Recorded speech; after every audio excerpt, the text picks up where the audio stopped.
Welcome to super notes. SSC GD exam ദാ വരുന്ന ഫെബ്രുവരിയിൽ സ്റ്റാർട്ട് ചെയ്യാനായിട്ട് പോവാണ് അല്ലേ. ആൻഡ് നമ്മൾ എക്സാക്ട് പറയുകയാണെങ്കിൽ നമ്മുടെ മുന്നിൽ 50 ദിവസമാണുള്ളത്. ഈ 50 ദിവസം എങ്ങനെ വളരെ എഫക്റ്റീവ് ആയിട്ട് റിവിഷൻ പ്ലാൻ എങ്ങനെ ചെയ്യാം എന്നുള്ള കാര്യമാണ് നമ്മൾ നോക്കാൻ പോകുന്നത്. നമ്മൾ ഇനി പഠിക്കാനായിട്ട് നിൽക്കുകയാണെങ്കിൽ ഭയങ്കര പാടായിരിക്കും. അത് നമുക്ക് എന്താ കണ്ടിന്യൂ അല്ലെങ്കിൽ അതിനെ ഫുൾഫിൽ ചെയ്യാനായിട്ട് നമുക്ക് പറ്റത്തില്ല. അതേസമയം നമ്മൾ എന്താ ഒരു 50 ഡേയ്സ് റിവിഷൻ പ്ലാൻ ആണ് നമ്മുടെ മുന്നിലുള്ളത് എന്നുണ്ടെങ്കിൽ മാക്സിമം ടോപ്പിക്സ്, മാക്സിമം ക്വസ്റ്റ്യൻസ് നമ്മൾ കവർ ചെയ്ത് മുന്നോട്ട് പോകും. അപ്പൊ നമുക്കറിയാം ഈ ഒരു എക്സാമിനകത്ത് സബ്ജക്ട് വരുന്നത് ജനറൽ ഇന്റലിജൻസ് ആൻഡ് റീസണിങ് വരുന്നുണ്ട്, GK വരുന്നുണ്ട്, മാത്സ് ആൻഡ് ഇംഗ്ലീഷ്, അങ്ങനെ 4 എണ്ണമാണ് വരുന്നത് അല്ലെ. ഈ 4ലും നമ്മൾ നോക്കുകയാണെങ്കിൽ എല്ലാത്തിനും 20 ചോദ്യങ്ങളാണുള്ളത്. അങ്ങനെ ടോട്ടൽ 80 ചോദ്യങ്ങളും. ആൻഡ് മാക്സിമം മാർക്ക് എന്ന് പറയുന്നത് എന്താണ്, 160 കാരണം ഓരോന്നിനും 40 എന്ത് ടോട്ടൽ മാർക്ക് എന്ന് പറയുന്നത് അല്ലെ. അപ്പൊ ഇത്രയും കാര്യങ്ങൾ നിങ്ങൾ എന്താ പഠിക്കാനായിട്ട് പോവാണ്. ഈ ഒരു എക്സാമിന് വേണ്ടിയിട്ട് നമുക്കറിയാം 10th ലെവൽ എക്സാം ആണ് ഇതെന്ന് പറയുന്നത്. ഈ 10th ലെവൽ എക്സാമിന് വേണ്ടി നിങ്ങൾ ഒരു 5 to 6 hours നിങ്ങൾക്ക് മാറ്റി വെക്കാൻ കഴിയും എന്നുണ്ടെങ്കിൽ ഈ ഒരു എക്സാം നിങ്ങൾക്ക് വളരെ ഈസി ആയിട്ട് ആ കട്ട് ഓഫിന് മേലെ നിങ്ങൾക്ക് എന്തായാലും സ്കോർ ചെയ്യാനായിട്ട് സാധിക്കും. 10th ലെവലാണ്. മാത്സ് ഒക്കെ എന്ന് പറയുന്നത് എന്താ ഒരുപാട് ഹൈ എൻഡ് മാത്സും അല്ല, വളരെ സിമ്പിൾ ആയിട്ടുള്ള ബേസിക് ആയിട്ടുള്ള എലമെന്ററി മാത്സ് ആണ്. സോ വളരെ ലാഘവത്തോടു കൂടി എന്തിനീ പരീക്ഷ എഴുതണം, എന്തായാലും ഉറപ്പായിട്ടും എന്താ ക്രാക്ക് ചെയ്യാൻ കഴിയുന്ന ഒരു സെൻട്രൽ ഗവൺമെന്റ് എക്സാം ആണ് SSC GD എന്ന് പറയുന്നത്. അപ്പോൾ ഒരു ദിവസം ഒരു 5 to 6 മണിക്കൂറെങ്കിലും ഇതിനു വേണ്ടി ചിലവഴിക്കുകയാണെന്നുണ്ടെങ്കിൽ നിങ്ങൾക്ക് ഉറപ്പായിട്ടും ഈ ഒരു എക്സാം ക്രാക്ക് ചെയ്യാൻ പറ്റും. അതിനുള്ള ഒരു റിവിഷൻ പ്ലാൻ ആണ് എൻ്റെ കയ്യിലുള്ളത്. അപ്പോൾ ഇന്ന് മുതൽ തുടങ്ങി നിങ്ങൾ ആദ്യത്തെ ദിവസം പഠിക്കാൻ പോകുന്നത് ഈ ഒരു രീതിയിലാണ്. എല്ലാ ദിവസവും നമ്മൾ മാത്സ് ആകട്ടെ, റീസണിങ്, ഇംഗ്ലീഷ്, GK നമ്മൾ നോക്കിപ്പോകും. അപ്പോൾ ആദ്യത്തെ 5 മണിക്കൂർ നിങ്ങൾ ഇവരെ ഒന്ന് നോക്കുക. അതിനുശേഷം 6ാമത്തെ മണിക്കൂർ നിങ്ങൾ നിങ്ങളെ തന്നെ എന്ത് ചെയ്യുക, ടെസ്റ്റ് ചെയ്യുക, മാക്സിമം ക്വസ്റ്റ്യൻസ് പ്രാക്ടീസ് ചെയ്യുക, മോക്ക് ടെസ്റ്റ് ചെയ്യുക, ഫുൾ ലെങ്ത് ടെസ്റ്റ് ഒക്കെ ചെയ്യുക. അപ്പൊ ആദ്യത്തെ 2 ദിവസം നമ്മൾ നോക്കുകയാണെങ്കിൽ മാത്സിലെ നമ്പർ സിസ്റ്റവും, റീസണിങ്ങിലെ അനലോജിയും, ഇംഗ്ലീഷിലെ പാർട്സ് ഓഫ് സ്പീച്ചും ആൻഡ് ഏൻഷ്യന്റ് ഹിസ്റ്ററിയാണ് നമ്മൾ പഠിക്കാനായിട്ട് പോകുന്നത്. അന്ന് തന്നെ നമ്മൾ എന്ത് ചെയ്യാനായിട്ട് പോവുക, മാക്സിമം PYQs അതിന്റെ നോട്ട്സും കവർ ചെയ്ത് പോവുക. ആൻഡ് അടുത്ത 2 ദിവസം നമ്മൾ നോക്കുകയാണെങ്കിൽ LCMും HCFും, അതിനുശേഷം ക്ലാസിഫിക്കേഷൻ, ടെൻസ്, മിഡീവിയൽ ഹിസ്റ്ററി. നിങ്ങൾ എന്ത് ചെയ്യുക, ഒരു ടൈം ടേബിൾ ക്രിയേറ്റ് ചെയ്യുക. ആ ഒരു ടൈം അനുസരിച്ച് നിങ്ങൾ പഠിച്ചു പോവുക. 2 ദിവസം വെച്ചിട്ടാണ് ഈ 4 പേരെ നമ്മൾ പഠിക്കുന്നത്. അതനുസരിച്ച് നമ്മൾ എന്താ 2 ദിവസവും അവസാനത്തെ 1 മണിക്കൂർ ക്വസ്റ്റ്യൻ പ്രാക്ടീസ് ചെയ്യുന്നുണ്ട്. അപ്പൊ എന്താ മാക്സിമം ക്വസ്റ്റ്യൻസ് നമുക്ക് പ്രാക്ടീസ് ചെയ്യാനായിട്ട് പറ്റും. 5ഉം 6ാമത്തെ ദിവസം നമ്മൾ നോക്കുകയാണെങ്കിൽ പെർസെൻറ്റേജും, സീരീസും, articles and proposition, modern history. ഇതാ 3ാമത്തെ അല്ലെങ്കിൽ 4ാമത്തെ ദിവസം എത്തിയപ്പോൾ നമ്മൾ എന്ത് ചെയ്തു, ഹിസ്റ്ററി ഫിനിഷ് ചെയ്തു അല്ലെ. മാത്സിന്റെ ഒരു ബേസിക് ഒക്കെ അങ്ങ് ഓൾമോസ്റ്റ് ഓവർ ആകാനായിട്ട് പോവാണ്. 7-8 ദിവസങ്ങളിൽ ratio and proportion, coding, decoding, voice, geography, physics, ഈ 2 പേരെയും നമ്മൾ നോക്കാൻ പോവാണ്. ജിയോഗ്രഫിയും ഫിസിക്സും നമ്മൾ നോക്കാനായിട്ട് പോവാണ്. ജിയോഗ്രഫിയിലെ ഇമ്പോർട്ടൻറ്റ് ക്വസ്റ്റ്യൻസ്, ഫിസിക്സിലെ ഫോർമുലാസ് ഒക്കെ നോക്കി വെക്കാം.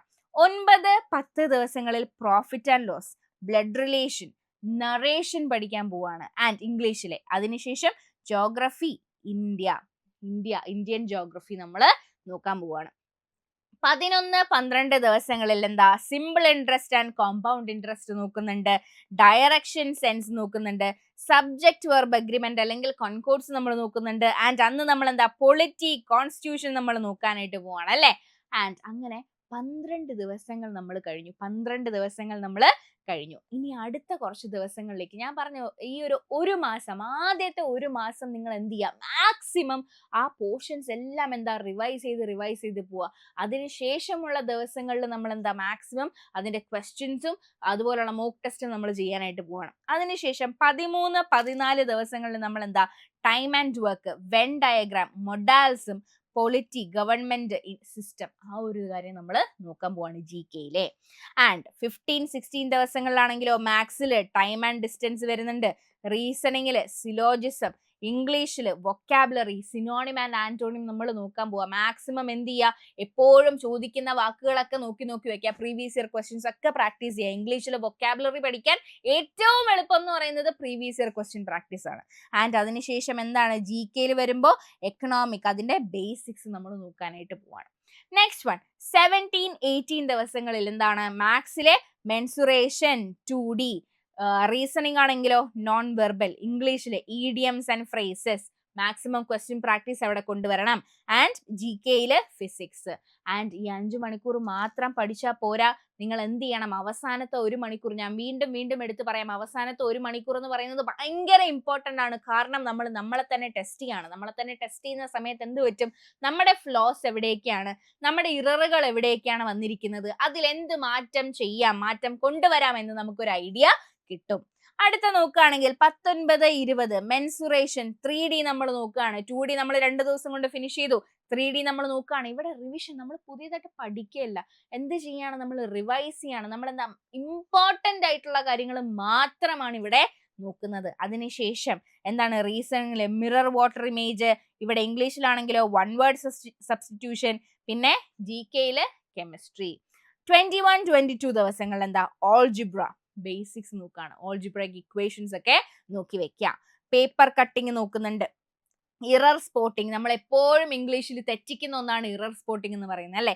അതിനുശേഷം നമ്മുടെ GK വരുമ്പോ ബയോളജി നോക്കുകയാണ് അല്ലെ. 23, 24 എന്ന് പറയുന്ന ദിവസങ്ങളിൽ നമ്മൾ എന്താ, മിക്സഡ് അരിത്തമെറ്റിക് പഠിക്കാണ്, മിക്സഡ് റീസണിങ് പഠിക്കാണ്, ക്ലോസ് ടെസ്റ്റ് ചെയ്യാണ്, സയൻസ് മിക്സഡ്. എന്താണ് അവിടെ, ചുമ്മാ ഇങ്ങനെ ഓരോ ടോപ്പിക് എന്നല്ല, പല പല ടോപ്പിക്കിൽ നിന്നുള്ള ഇമ്പോർട്ടന്റ് ആയിട്ടുള്ള പോയിന്റ്സ് നമ്മൾ എടുത്തു വെച്ച് പഠിക്കുകയാണ് അല്ലെ. അതാണ് നമ്മൾ അവിടെ 23, 24 ദിവസങ്ങളിൽ ചെയ്യുന്നത്. അതിനുശേഷം ഇനി നമ്മൾ കുറച്ചുകൂടി അവസാനത്തെ ആ ഒരു 30 ഡേയ്സിലെ അവസാനത്തെ കുറച്ച് ദിവസങ്ങളാണ്. അവിടെ കുറച്ച് ഇന്റൻസ് ആയിട്ട് നമ്മൾ വർക്ക്ഔട്ട് ചെയ്യണം. കാര്യം നമ്മൾ ഇമ്പോർട്ടന്റ് ആയിട്ടുള്ള കാര്യങ്ങളൊക്കെ നോക്കി നോക്കി വന്നു. ഇനി നമ്മളെ പരീക്ഷിക്കണം. ഇനി ഈ ഒരു പരീക്ഷണത്തിൽ എവിടെയെങ്കിലും ഒന്ന് പാളിപ്പോയി, എവിടെയൊക്കെയോ ഡൗട്ട് ഉണ്ടെന്നുണ്ടെങ്കിൽ ഒന്ന് തിരിഞ്ഞു നോക്കി അതും കൂടെ പഠിക്കാനുള്ള ഒരു സമയമാണ് ഈ 30 ഡേയ്സിനകത്ത് എന്ന് പറയുന്നത്.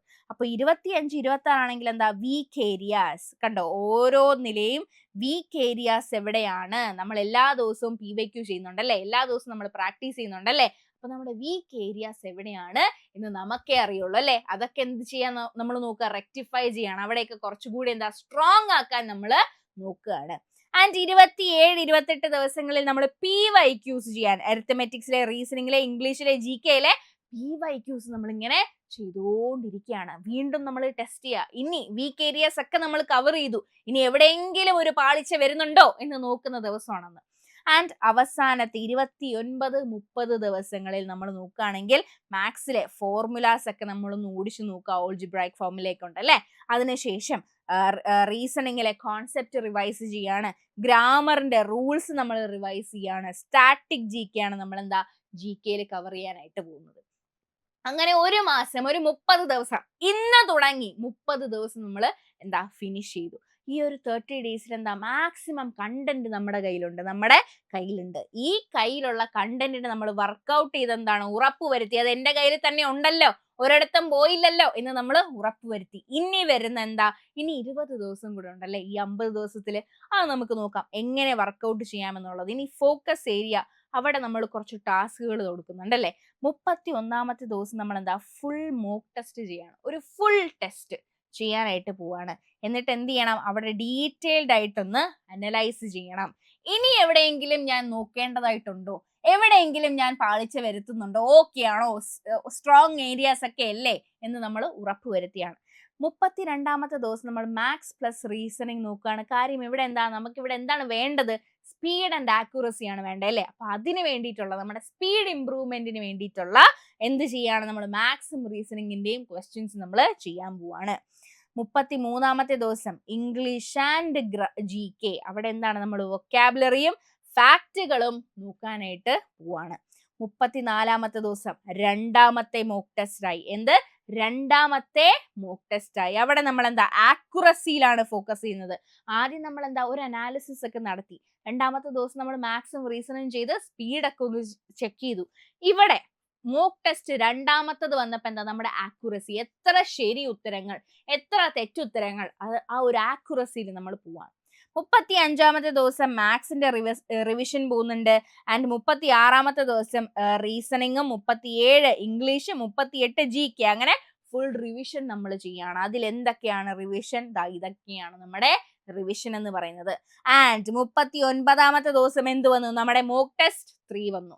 ആൻഡ് ഇവിടെ മോക്ക് ടെസ്റ്റ് 2 വരെ വന്നപ്പോ നിങ്ങൾക്ക് മനസ്സിലായി, ഓക്കെ എവിടേക്കോ എന്തൊക്കെയോ ഒരു കുഴപ്പമില്ലേ, ഇപ്പൊ ജസ്റ്റ് അത് നോക്കേണ്ടതായിട്ടുണ്ടല്ലോ, അതിനാണ് ഈ റിവിഷൻ എന്ന് പറയുന്നത്. മനുഷ്യരാണ്, നമുക്ക് തെറ്റ് പറ്റാം അല്ലെ. അപ്പൊ എന്താണ്, അതിനാണ് ഈ റിവിഷൻ എന്ന് പറയുന്ന ഒരു സെക്കൻഡ് ചാൻസ്. അതിനുശേഷം നമ്മൾ വീണ്ടും നമ്മളെ ടെസ്റ്റ് ചെയ്യാണ്, മോക്ക് ടെസ്റ്റ് 3 എന്ന് പറഞ്ഞിട്ട്. ലൈക്ക് ഒരു എക്സാം എഴുതുന്നത് പോലെ അത്രയും എന്താ ആ ഒരു ആക്യുറസി, അത്രയും സ്പീഡോടും അത്രയും കോൺസെൻട്രേഷനോടും കൂടി ആ ഒരു മോക്ക് ടെസ്റ്റ് 3 നിങ്ങൾ എഴുതാൻ പോവാണ്. ആൻഡ് 40ാമത്തെ ദിവസം നിങ്ങൾ വരുത്തിയ മിസ്റ്റേക്സിനെ കണ്ടുപിടിക്കുകയാണ്, അതിനെ റെക്ടിഫൈ ചെയ്യാണ്. ഒരു ഇറർ നോട്ട്ബുക്ക് കയ്യിൽ വെച്ചേക്കുക. എവിടെയൊക്കെയാണ് ഞാൻ തെറ്റ് വരുത്തിയത് ആ കാര്യങ്ങളൊക്കെ മാർക്ക് ചെയ്ത് വെക്കുക. ഈ ക്വസ്റ്റ്യൻ ആണ്, ആ ക്വസ്റ്റ്യൻ വർക്ക്ഔട്ട് ചെയ്യണം, ആ ക്വസ്റ്റ്യൻ എഴുതി വെക്കുക. അപ്പൊ അതിനുള്ള റെക്ടിഫിക്കേഷൻ ഡേ ആണ് ആ 40ാമത്തെ ദിവസം.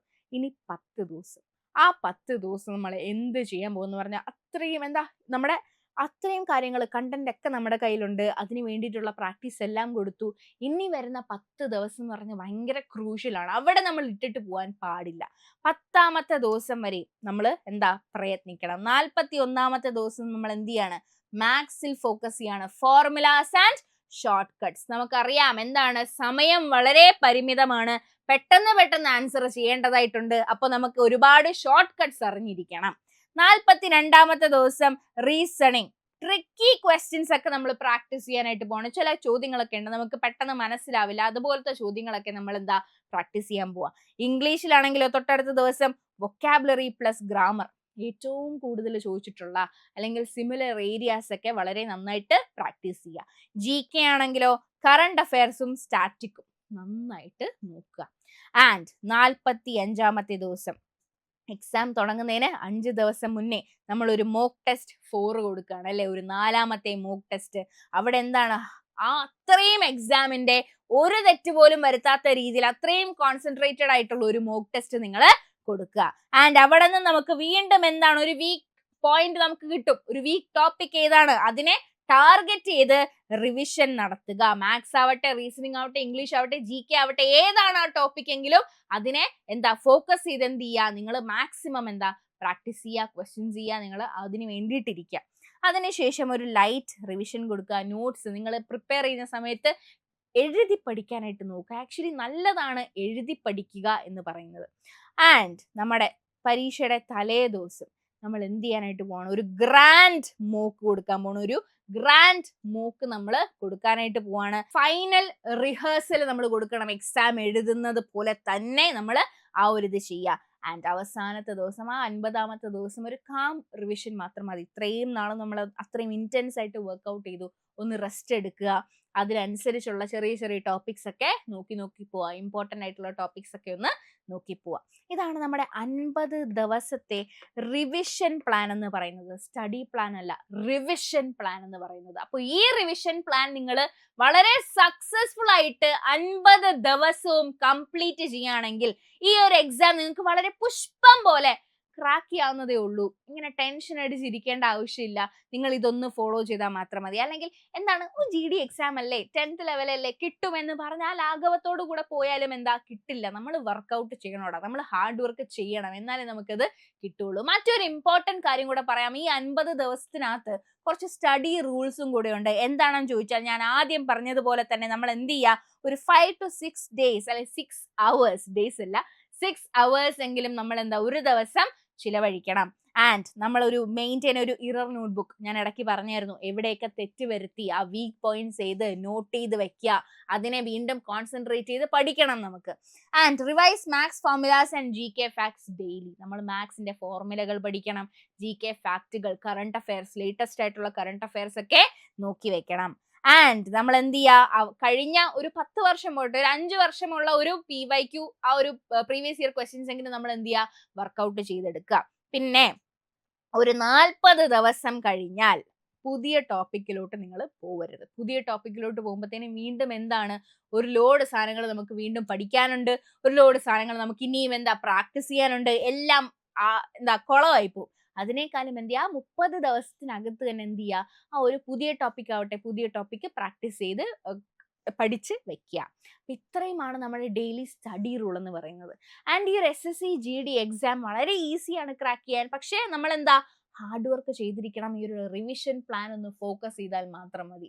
പിന്നെ ഫെബ്രുവരിയിൽ എക്സാം വരികയാണ്. നമ്മൾ മാക്സിമം ക്വസ്റ്റ്യൻസ് നിങ്ങൾക്ക് വേണ്ടി പ്രൊവൈഡ് ചെയ്യുന്നുണ്ട്. ഒരു ടെസ്റ്റ് സീരീസ് നിങ്ങൾക്ക് വേണ്ടി പ്രൊവൈഡ് ചെയ്യുന്നുണ്ട്.